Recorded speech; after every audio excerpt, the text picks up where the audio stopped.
Chapter 5. The Threshold, the Moment of Choice. If I am free to be me, will I take over my own identity? So you've made it here. You've peeled back layers of false identity. You've stared into the mirror. You've remembered the truth buried beneath the noise. And now you stand at the edge of everything you could become. This is the threshold. Not just a metaphor, a moment. A decision point. A line between the old self and the becoming.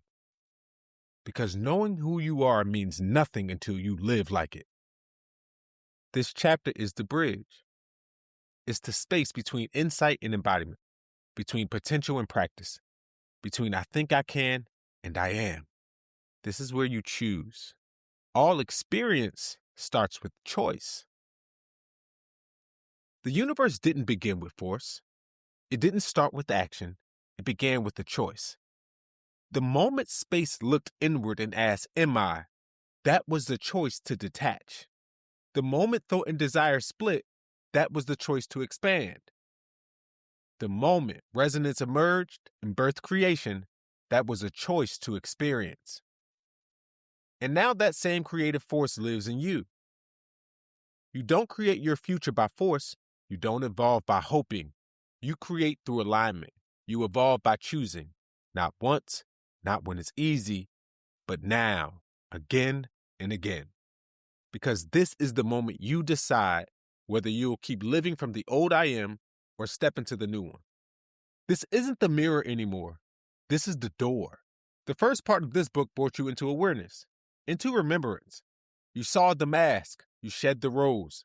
You named the forces of thought and desire. But now we're moving into the world of form. Now it's time to live it. That means this isn't just about journaling or meditating anymore.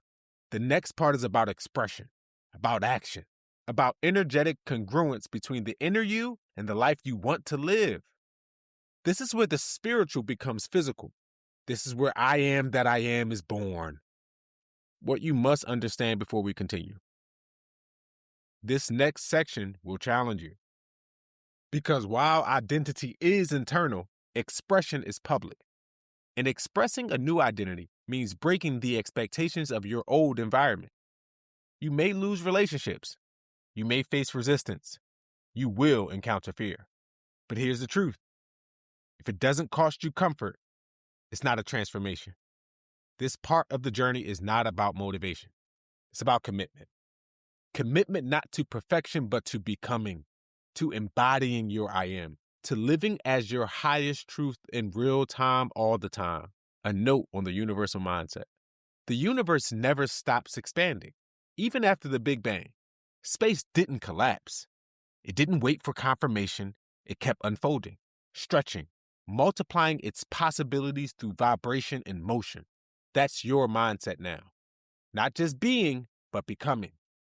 Becoming requires energy, will, discipline. But more than anything, it requires choice. And so the question becomes, will you choose to act as the I am you say you are, even when it costs you who you were? That's the threshold. That's this moment. That's now. Journal prompts. What identity am I ready to leave behind for good? What environments, habits, or relationships are tied to my old I am? What fears have stopped me from choosing my highest expression? Creator's path, from embodier to flame. You are purifying. This chapter is a threshold. Knowing is no longer enough. The flame arrives to test your sincerity and burn away half belief. Heat reveals structure.